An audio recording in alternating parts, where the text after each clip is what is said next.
They're not winning games. They're not winning games. They're going home tomorrow. 2K. I ain't talking video game, but this 2K is going Carolina. underground. No, Carolina ain't going nowhere. Stop. Trash. Stop. You're being blasphemous. Stop. That's enough. That's enough. They're not good. No more. We're done. We're done. Blasphemy. Take that chain off. Ooh. You. Take that chain off. Nah.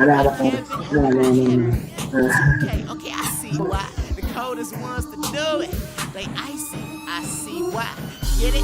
I see why they been sports fans since they was knee high. They got the same name, but it's spelled different. The only difference is the E and I. No matter if your team is losing. This ain't a dream, it's a movement. It ain't on TV, but it's easy to watch, man, just YouTube. You got news, alerts, injuries, and big topics. If you thinking that first take is better, man, just stop it. From interviews and debating on who they think is the greatest. And when they arguing, you gotta pick a side. Now, which Kevin is your favorite? Look, rumor has it they have it all. Soccer goes to basketball, from the World Cup to March Madness, man, who you think is gonna win it all? The best sports show on YouTube, but I'm telling y'all, man, I know, man, if Harriet Tubman was a sports fan, I bet she watched this show because it's underground. 2K underground. Yeah. 2K underground. 2K underground. 2K underground. 2K underground. 2K underground. 2K underground. 2K underground. 2K underground. 2K underground. 2K underground. 2K underground. 2K underground. 2K underground. 2K underground. Oh, Lord have mercy. You a fool, bro. All right, what up, YouTube? It's your boy Kevin. Go by Kev0. I'm here with my man's Kevin. Goes by Pastor KevyKev. You know what it is. We're the coldest brothers in the game right now.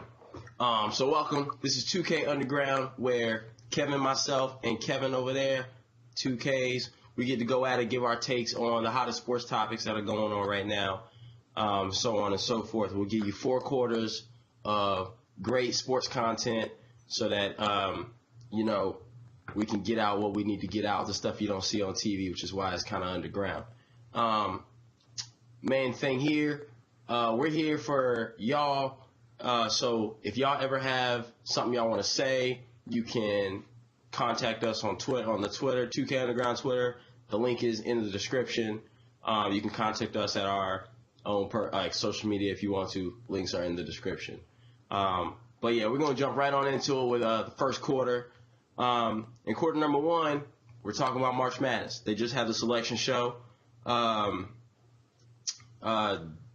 Sunday? Just had the selection show on Sunday or whatever. Some crazy. Already had some games Tuesday. So we're going to go right into it. We're just going to give y'all our picks. We're going to start from the Elite 8 on. Kev, I'm going to let you go first. Go ahead and give us your Elite 8 picks, who you got from the Elite 8 on into your champion. All right. In the East bracket, I have Nova at the 1 seed, and I have Duke, 2 seed. Move on to the West. Have Gonzaga and Arizona meeting up again. In the Midwest, it's just going to have Iowa State and Louisville. And in the South, North Carolina and Kentucky. So going into in the East to the Final Four, I got Duke beating Nova. In the West, I have Gonzaga beating Arizona. In the Midwest, I have Louisville taking out Iowa State. And in the South, I have Kentucky over North Carolina. In the Final Four, you know, we got Kentucky, you know what I'm saying? My boys going to do it again, going to play Louisville, get our rematch, win it this time. And then the East versus West, I got Gonzaga over Duke. In the championship game, nobody might believe it, but I'm going with the Zags. I think they're a pretty strong team this year, and I think they got what it takes to win it all. So you got Gonzaga winning the whole thing. One, it's already surprising that you picked the Zags because it's Gonzaga, and no one ever trusts Gonzaga. On top of that, you picked them over your boys from Kentucky? I hate to see that, but, you know, the experience that Gonzaga has, Nigel Williams-Goss, the transfer over there, he's playing out his mind. Then you have the 7-foot, 300-pounder. Who's gonna stop him? Bam can do his thing, but Bam had never seen that big monster before. That's fair. That's fair. Well, I got a couple of differences between you and my Elite Eight. In the Elite Eight, I do have Nova in that East bracket and Duke in that has that 2 seed, but I got Villanova beating Duke to go to the Final Four. In the Midwest bracket, I got Florida State beating, I think it's Louisville. No, not Louisville. It's don't matter. But I got Florida State beating Gonzaga. I think that Florida State can take Gonzaga down to go to the Final Four to have a date with Villanova. In the West is where it gets interesting. I got Oregon beating the 8 seed Miami. Miami, as in, I don't trust Kansas. Miami is taking out Kansas in the second round. Kansas is going home first weekend. Mark my words right now. So I got Oregon beating. I don't trust Oregon, but the only reason I'm picking Oregon is because they got Miami. And then in the South, I got the rematch, North Carolina and Kentucky. Heck of a game over there in Rupp Arena. Got Carolina getting that revenge on a neutral site. And we go to the Final Four. Florida State was a great run. You're not seeing Villanova. You can go ahead and go on home. Going back to Tallahassee or Pasadena or whatever it is. I don't know what Florida State is. Anyways, and then Oregon, like I said, I don't trust Oregon. They shouldn't be there either. So I got North Carolina go ahead and handing them the smackdown. And once again, we got the rematch of last year's national championship game where I was heartbroken. And I'm never objective to these things, but at the same time, I kind of am. And I do feel like North Carolina is the best team, and I felt like they were the best team last year, just didn't play the best game on the last night. And so I got North Carolina over Villanova for the rematch, and North Carolina taking home the chip. That's what I got. Florida State. You got Florida State coming out the West. That's a bold prediction. That's a bold prediction. You got many people saying Florida State might go home first day. But Florida Gulf Coast, Dark City, they back. Now you're right, Florida State. But see, Florida Gulf Coast, like it's in Florida. It's low key a home game both ways. It's gonna be a heck of a matchup.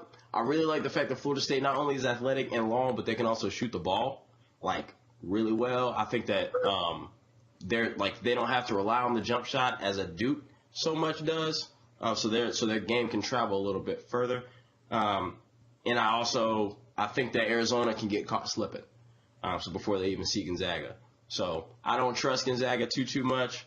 I don't trust Oregon at all. But because they're playing Miami, I got them there. And I'm picking Dylan Brooks to get one good game winner against Louisville. And that's kind of where I'm at. But outside of those, because a lot of what we picked were some pretty high seeds. What do you have for your upset sleepers? So you got one team that you like, you know what? They might make some noise. One team that I really like watching them during the tournament, the Atlantic 10 tournament, Rhode Island, the 11 seed. I got them winning versus the 6, and then taking out Oregon, your Final Four pick. Whoa. You got Rhode Island beating who they played? Who's Rhode the Island? Rhode Island in the Sweet 16. I believe it's Cincinnati. No, Cincinnati. Or Creighton, maybe? Creighton, that's who it is. Creighton. Get the Blue Jays up out of here. Ducks, get them out of here. Rhode Island coming. Rhode Island is coming. That is funny. Mine, I'm taking Middle Tennessee State to beat Minnesota, because I don't know anything about Minnesota. I don't trust no Minnesota. And then to catch Butler slipping. And Middle Tennessee State's going to be playing North Carolina in the Sweet 16. That's what I got. I got the 12 seed going to the Sweet 16. Not going no further than that. But I got them up there. So I got a pretty easy ride for Carolina going forward. And so on and so forth. So seems like we got some pretty interesting brackets. And I'm willing to bet my bracket probably finishes higher in the bracket pool than yours does. But I guess we're going to see that. Well, that's all we got for quarter number 1. We'll be right back with quarter number 2. We're going to talk about the NFL free agency and the free agent market. We got the winners and losers, and then we're going to do a segment of ours called In Their Shoes. All right, so we're back. Tuned. Quarter 2 of 2K. Welcome back, y'all. We're here now. Quarter 2, we're about to be talking about NFL free agency. I'm a big football fan. Kev's a big football fan. So we're here. I'm a huge Cowboys fan. You can see in his background he's a little Vikings fan over there. But, it is what it is. I'm praying for him. Okay. Okay. But we're going to talk about the biggest winners and losers of free agency this past week. There have been a lot of moves. There have been a lot of stagnant teams. And so we're going to talk about who the biggest winners and losers are. And, Kev, I'm going to let you start again biggest winners and losers of free agency? For my winners, I'm gonna choose the Cleveland Browns. Over $100 million cap space. You come in, you bring the best guard, you bring the best center. You're bringing Kenny Britt, which is not a great. Well, he's not a great receiver, but he's a good solid receiver. Then you go steal the Broncos quarterback, who Brock Osweiler is not all that great, but he's a assurance policy for now. Then while on top of that, get another second round pick, and like you finally have a consistency in the Browns organization. And for my loser, I'm gonna choose your Dallas Cowboys. Here's why. The NFC East is out here working. Alshon Jeffrey to the Eagles. Torrey Smith to the Eagles. Terrell Pryor went to the Redskins. And who the other team Giants get? Brandon Marshall. That duo right there, who's gonna stop them? And on top of that, they bringing in people, and y'all losing everybody. And you got Barry Church going to Jacksonville. You got defensive linemen leaving. The defense not getting better if you don't add nobody. That's a really good point you make about the Browns. They got $100 million in cap space, and instead of sitting there and wasting it on a bunch of B-plus talent, they decided, well, you know what? We're going to get who we want specifically. The offensive line, of all the things in the Browns, was probably the worst unit on their whole team. We're going to go ahead and solidify that up. You got Joe Thomas. You got the best center, best guard in free agency. I like what they're doing so far, and they're not wasting money. One more note. Then they didn't let Jamie Collins walk. They re-signed him. And I'm proud they didn't do that because they always seem to let the good talent walk out the door. That's right. They did that with Jabal Sheard, Willie Snead. They don't like to keep their own. So I agree with you. I do like that What they gave you? I do like what they did, but my biggest winner is the New England Patriots. You go from the best team to the best team in free agency. Those free agency, everybody's trying to catch up to the team that just won the Super Bowl in free agency. And what the Patriots did was they said, y'all are going to try to catch up, but we're not going to let you. We're just going to, we were this far ahead. Y'all came here, and we just moved again. You go from winning a Super Bowl with a defense who honestly is slightly above average that plays, very, very well, in my opinion. And you added, who also, in my opinion, was the best cover corner in free agency this year, in Stephon Gilmore. That's already a steal. And you took him from a division rival on top of that. That's also a steal. On top of that, you traded Brandon Cooks without having to give up, Malcolm Butler, Super Bowl hero. So even though to me, he's a B, maybe B-plus corner, but you added an A-minus corner to a B-plus as your number 2 corner. Keep in mind, Dallas Cowboys had B-minus corners across the board. So you added that, and you gave up, and you got what? You got Cooks in a pick for 2 picks. You're the last pick in each round. It's not like that pick is amazing. And you didn't have to give up Malcolm Butler, which is what it was talked about at first. And then lastly, which I just got news today, Dante Hightower going back to the Patriots. There was a report a couple days ago that after all his interviews, he was leaning towards the Patriots still or whatever. And it just came out today that he had re-signed with the Patriots. So now the best linebacker that was in free agency is coming back to the Patriots. So they let their players walk. I guess they just have this bigger plan. You still got Garoppolo that some people want, some people don't want, but with this weak quarterback class, Garoppolo seems to be the best option. So you still got him right there for if people really want to give up the house for him. I don't see how they lost. And I know they didn't lose. I see the Browns. Patriots, in my opinion, are the absolute biggest winners. But I also do like that Browns as well. That was a really good point. Biggest loser? You said the whole Cowboys team.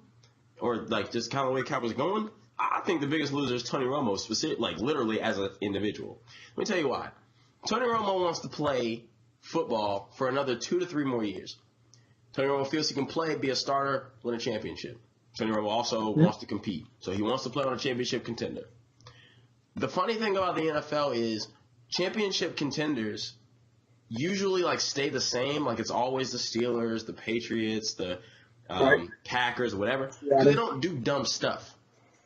So they don't go trade Jerry Jones for a quarterback who's probably going to be hurt. If not, he couldn't even stay healthy in the preseason. They don't do that. They don't give up assets for that. So they say, all right, he's not worth it. He's a great talent, but he's not worth it. And I think Tony Romo went into this all right, Jerry Jones is going to release me. I'm going to be a hot commodity. And it's just not working out that way. Nobody's willing to actually take a risk on him at all. And I think that really is like that's almost a low blow for him. He's just kind of like, great. Like now, maybe I have to settle for going to the Jets. Probably not even going to go to the Browns at this point. But, maybe I got to go to, like somebody who's like not a championship contender because there's some confusion about whether he's even going to get released now. But nobody, like there's no trade value, and he's stuck in the middle of a tug of war between Jerry Jones and John Elway or Jerry Jones and Houston management about who's going to bite first. Are we going to trade for him if I'm Houston or Denver, or am I just going to release him if I'm Dallas? And neither one wants to be made a fool, so neither one wants to budge, and Romo's just stuck. So honestly, that's why personally, I think he's the biggest loser. He sat there and, he's playing his cards, I guess, the best he can, and nothing's happening for him. He ain't got no starting job, and if he stays in Dallas, he won't have a starting job, and it's just kind of, it's just not looking like a great situation for Tony Romo right now, but we still got a long way to go, so I guess we'll see. So with that being said, we're going to go right into, this is our segment called In Their Shoes. This is where I'm going to take, well, sometimes me, sometimes Kev, but I'm going to take a specific individual or a specific team or a specific group of management, and I'm going to go in their shoes and say what I would do. And so my In Their Shoes segment today, I'm going to be John Elway and the Broncos, okay? So if I'm John Elway, if I was in their shoes today, this is what I would do. Quite simply, I would say, you know what? This whole Tony Romo stuff, forget it. I went into last season confident that Trevor Siemian was a quarterback that could lead us somewhere, confident in my defense, and confident that Paxton Lynch with some time was going to be ready. Why does that change? Why is it that now I have to have Tony Romo? We went 8-8 or 9-7, so 8-8 in that tough division. So I get it, but at the same time, you're only going to get better. My quarterbacks only have now a year under their belt. Why would I go use assets and give up stuff? Because apparently I'm in a staring contest with Jerry Jones right now. Why would I go give that stuff up when I can just say, you know what, I'll go a different direction. Let me make sure I shore up some other holes. Prime example, my offensive line. Let me make sure I get my running game right because my running game is not that great. Let me make sure my linebackers aren't just great pass rushers. Let me make sure I get some cover guys. Let me go into this draft and really draft well because even though we're a better team than our record said last year, we have a better pick than we should for the skill level of our team. So why not let's go ahead and really bulk up elsewhere. We can worry about the quarterback later.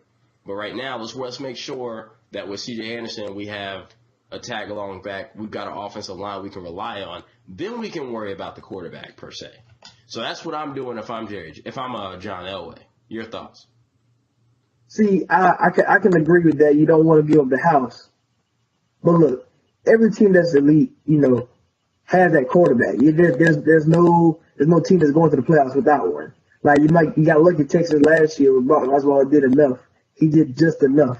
You see what Simeon did at their Broncos won the Super Bowl, and now they're not in the playoffs. Simeon last season had an okay year, 3,400 yards, about 18 touchdowns. That's fine. But you need to go get Romo because the Texans have made the moves to go get him when he is released, or if not, like they got rid of the money. So now if Romo go out in free agency, they can snatch him. They probably will he's the hometown guy, so they probably gonna bring him right down in Texas. Why go to Denver when you have a better defense already? Because Broncos keep losing talent and getting older and older. The Nuggets were just retired. But if you go get Romo now, 4th round pick, 3rd round, that's fine. Because at the end of the day, if Romo does get hurt, like he usually does, you still have Simeon to fall back on. Because when Romo played a full season, he's a top 10 quarterback in my opinion. Now I know a lot of people don't agree with that. That's fine. But Tony Romo is Tony Romo. He can get you to the playoffs. You might not win your game there, but he will get you there. Trevor Siemian, he's not going to get you there. He's not the answer. That's my thought on that. I got you. But Houston Texans, we said last year they didn't really have a quarterback, but they got in. 2 years ago they didn't have a quarterback, but they got in. T.J. Yates won a playoff game. That's because the rest of that roster, including a hurt but sometimes healthy Arian Foster, was a problem. D'Angelo Hopkins is a problem. Like, the rest of that roster was so bolstered that they could settle for, a plethora of quarterbacks. Ever since Matt Schaub, they kind of been a mess at quarterback. But they've been able to settle And for 2 years straight, they've won their division. And a division that has, I mean, granted, it had rookie Marcus Mariota, and it has garbage Blake Bortles, but it also got Andrew Luck. That's something to think about. See, the reason Texas can make it and has been making it is because of that fact alone. The division is the sorriest division in NFL. It's like almost a history because it's just ridiculous. Like Andrew Luck is by himself. There's nobody else. At T.Y. Hill, okay. Offensive line, where? Defensive line, no. Corners, trash. It don't matter. It's Andrew Luck. He gonna lose. But the Jaguars, Borders, he's not that great. The receiver core is getting better. Defense is getting better, but they're not there yet. Tennessee, they're on their way. Texas can get around with a mediocre quarterback and still make the playoffs. Now, with the Broncos case, Chiefs, elite. You have the Raiders, elite. And then you have, who's the other division? Chargers. Okay, we're not worried about Chargers. But that's already 2 spots filled already. That's all the teams already been. But it's like, think of this division, though. The Broncos are supposed to be one of the top defense in that division, even though Kansas City defense is there. The Broncos came into the season, they were supposed to be the top defense in that division. But when you play Oakland twice, and you give up over 30 points both times, and you play Kansas City twice, and you give up over 30 points both times, and you play San Diego and Phillip Rivers twice, and you give up over 30 points both times, how many games do you expect to win in your division? I get it. I get it. You want a quarterback. You're in a division that is tough with some great defenses. But if your defense comes to play some defense, you might not. You don't have to score 30 points. Trevor Siemian can give you 18, give you 20 if you can stop somebody. But it got to the point where Derek Carr carving him up. Tyreek Hill can't be stopped. And I mean, he's fast, but he can't be stopped to the point where he's scoring on punt returns, kick returns, and screen passes. Like he's scoring at will, any kind of way. Broncos, come on, coach, please, somebody. Do something. Like their defense could do a much better job. And that's what I'm saying with the Texans. Even though they're in a division that's a little bit weaker, the Texans still made sure that they were able to compensate for their quarterback. Whether it's the coaching or whether it was just the players along, like whatever it was, they were able to compensate for the fact that they lacked quarterback position, which is something I think that the Broncos have lacked to do. So if I'm Elway, I'm saying, well, you know what? Because I'm not about to sit here, because Jerry Jones wants something for Romo. Jerry Jones just saw Brock Osweiler just got traded Brock Osweiler got traded, and they still got a pick back for him getting traded. So if you can get a pick for Osweiler, Jerry Jones is thinking, ain't no way I don't get a pick for Romo. And I'm Broncos, and I'm like, ain't no way I'm giving you a pick for Romo. You better release him. Not for them $19 million a year. No. So I'm just saying, you know what? Let me go ahead and shore it up. Let me go make sure that everything else is picture perfect so that when it comes time and I have to go between Simeon and Paxton Lynch, I can just give me a game manager. I get 3,100 yards, 18 touchdowns. That's game manager to me. Simeon's not losing us no games. And then Demaryius Thomas was still over 1,000 yards. He might not lose no games, but he's not winning none either. That defense supposed to win the games. That's the point. I see you. I see you. We'll see. Hey, it is what it is. So that's it for quarter 2. We're at halftime. We're going to go into quarter 3. We're going to talk about the NBA MVP race. Who you got? Who's your MVP vote? Coming up next. All right, you're back with us on 2K Underground. It's your boy Kev0. I'm with my boy Pastor KevyKev. We here. It's time for quarter 3. And in quarter 3, we're talking about the NBA MVP race. We're going to go with our picks. Who we got? If the season ended today, who do we have for MVP, Kev? Who you got? I got the bearded one, James Harden. That's a bad man. 3rd in scoring and 1st in assists with the team he got. Now, granted, he got shoes everywhere to knock it down, but who playing defense? Just Trevor Ariza? Is that it? Ryan Anderson last year did nothing for Anthony Davis, but he comes to James Harden. James Harden elevated his game. Eric Gordon hurt every year. Now he wouldn't be healthy the whole season. The trade acquisition for Lou Will just made Harden even a better passer now, because now he got somebody else who can knock down the shot. James Harden in the Rockets, he got into the 3 seed in the West, and it's like, and coming to the season, and after losing to the Lakers in the first game of the season, it's like nobody expected this. Mike D'Antoni is the coach. There's no way we thought Rockets. I didn't think Rockets was going to make the playoffs coming to the season, and they're third in the West because of James Harden. Who you got? I'm gonna read you some numbers. Well, I got LeBron James. LeBron James is my MVP. LeBron James should win MVP every year, but that's another conversation for another time. For this year's season today, I got LeBron James. I'm going to read you some numbers. Russell, is it safe to say that the 4 people who are up for MVP should be Westbrook, LeBron, Harden, and Kawhi Leonard? Is that safe to say? That's correct. Okay. That's all right. cool. Yes. So those are my 4. Russell Westbrook, 32 points per game, 11 rebounds, 10 assists, 1.6 steals. James Harden, 29 points per game, 8 rebounds, 11 assists, 1.49 steals. Kawhi Leonard, 26 points per game, 6 rebounds, 3 assists, 1.8 steals. Kawhi Leonard does not dominate the ball as much, so his assists will be lower. I understand that. LeBron James, 26 points per game, 8 rebounds, 9 assists, 1.3 steals per game. All those numbers are great. Of those 4, James Harden is the only one who does not lead his team in steals. Trevor Ariza does. You voted the question, is Trevor Ariza the only one playing defense? Yes. Trevor Ariza is the only one playing defense. He's the only one. Okay? James Harden is not playing on defense. We know that, but he's so amazing on the offensive end that we just kind of let it go. We get it. But it's Mike D'Antoni. If you're on his team, you're not playing no defense. We get it. No. Anyway. Mike D'Antoni. My facts. There it is. No D. Kawhi Leonard. I looked up a stat, and I heard a stat, and I looked it up just to make sure it was correct. Did you know that Kawhi Leonard on the court makes the Spurs only 1.2 points per game better than when he's off the court? So what that tells me is Kawhi Leonard is a talent. Kawhi Leonard's doing some amazing stuff, but Kawhi Leonard's not the MVP. Without Kawhi Leonard, the Spurs will be what? Instead of tied with the Warriors, maybe 4 games back? That's what I'm seeing. Because there's still LaMarcus Aldridge, there's still Pau Gasol. I mean, there ain't no slouches.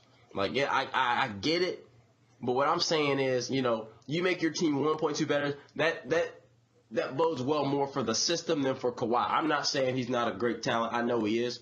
I get it. He was in the 50, 40, 90 club earlier in this season, but he kind of fell off.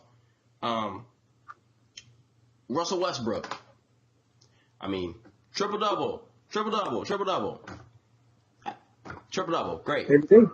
Every day. I get it. That's great. LeBron James could get a triple-double every day if he wanted to, really. Let's be real. But LeBron ain't worried about, exerting 150,000% energy every night to get a triple-double. LeBron's worried about making sure our team's playing the best basketball when it comes playoff time. Russell Westbrook right now is trying to get that, 5 or 4 seed in the West. I think he's at 6 or 7. Trying to get that 5 or 4. LeBron's got that 1. And everybody knows that the Cavs are going to the finals. No matter what they do in the season, they're going to the finals. You all know why? Because of one man, Mr. LeBron James. One man. But here are the 2 numbers that put everything over the top. Russell Westbrook shoots 42% from the field and averaged 5.4 turnovers a game. Number 1 in the league. I lied. Number 2 in the league. James Harden shoots 44% from the field, averages 5.8 turnovers, number 1 in the league. Kawhi Leonard shoots 49% from the field, averages 2.1 turnovers. But like I said, he doesn't dominate the ball as much, so it's a little bit different for him. LeBron James shoots 54% from the field and averages 4.2 turnovers per game. What that tells me right there is that James Harden and Russell Westbrook are volume. LeBron James is efficiency. For every 8 shots Westbrook makes, he takes 24. For every 11 shots James Harden makes, he takes 24. For every 13, 14 shots LeBron makes, he takes 24. On top of that, he averages the same amount of rebounds as James Harden. Pretty much close to the same amount of assists as Harden or Westbrook. They both get 11. Leads his team in steals. He leads his team in almost every category with the exception of the rebounds because Tristan Thompson and Kevin Love, who's hurt and whatever. But he leads his team in all the categories. James Harden leads his team in 3 categories, but doesn't play no defense. Westbrook leads his team in every single category. And Kawhi leads his team in 2 categories, points and steals. So with that, I'm saying LeBron James simply because, I've never been one to just go strictly off the numbers, but I'm going LeBron James simply because the numbers say it for themselves. The only person, he's playing the best basketball. He's not putting up the best numbers. He's playing the best basketball. Let me go back to the big one. Okay, you bring all these numbers in here. There's one number that you've got. Free throw percentage. Who are you going to play at the line? Not LeBron James. Shooting 68% from free throws. That's for MVP. That's crazy. Now, granted, LeBron James probably should win every year because without him, Cavs are they're low-key might go home first round. Like it probably could happen. James Harden shooting 85% of free throw line. He gets fouled over about 15 times at least a game. He's unstoppable. Another number that's for you, win shares. Out of all 4, James Harden has 13 win shares. He asked the Rockets 13 wins to LeBron's 11, Westbrook's 10, and Kawhi's 11. That's 2 more wins that him on the Rockets can get than the Cavs. And don't forget, he's in the West, not the East. He's not playing Sixers, Nets 3 or 4 times a season. He's playing Warriors, Thunder. He's playing Spurs. It's ridiculous. I just think the Harden that should get it, one, because he got robbed last year. Steph Curry. He should have got one last year. 2, nobody thinks Rockets is going to be this good. We knew Cavs was going to be where they at. We knew Kawhi was going to be where they at. Westbrook, we knew Kevin Durant was left, and we knew that because he really was the alpha dog of that team, that he was going to be fine. Now, we didn't know they would do triple doubles every night, but that's fine. But we didn't know the Rockets were going to be this good, and Harden has elevated everybody on that team to probably could win the championship. It's possible. Okay, I got you. That's fair. That's fair. We'll leave it at that. That's the end of quarter number 3. We're going to be right back with quarter number 4 with our last segment. It's called Callin You Out. See you in a bit. All right, we're back here. It's the last quarter number 4, where we got our Callin You Out. Kevin's about to call out somebody today. It's pretty simply, you're going to call out whether it's a player or an analyst or a team or organization or whatever, calling them out, thinking they need to do something different or say something different than what they've been saying. So, Kevin, who are you calling out today for quarter number 4? Today I'm calling out Jay Billis and Jay Williams, ESPN college analysts, because they think Syracuse deserves to be in the tournament. And I'm calling you out because do you not look at Syracuse's schedule and look at their record, who they played and who they lost to? Like, you lost to Boston College, a 9-23 Boston College team. You lost to St. John's. St. John's? Come on, man. We know how St. John's is. And they lost to Georgetown. Georgetown in a rebuilding year, but it's still 14-19 at the end of the day. Then on top of that, you were 2-11 on the road at neutral sites. You only team you beat on the road at Clemson and NC State. It's not good enough for me. Then, okay, you got the teams that's in the tournament. You got 5 quality wins against them: Miami, Wake Forest, Florida State, Virginia, Duke. But I can't reward you just because you're in the ACC. And that's why all what Jay Billis and Jay Williams want to say. They play a hard schedule. They did a non-conference schedule. It was terrible. They didn't beat anybody. Lost to South Carolina, lost to Wisconsin. Can you beat somebody? Because you can't do that, you can't deserve to be in the tournament today. So that's what I got for calling them out. Well, you heard it here first. He's calling them out. Jay Billis, Jay Williams, what's up? But that's all the time we got for today. Thank y'all for tuning in to 2K Underground. Stay tuned next week. We'll be back 2 days a week, letting y'all know, giving y'all the best sports content on the YouTube. Until then, we'll see y'all next time. One love. Peace out.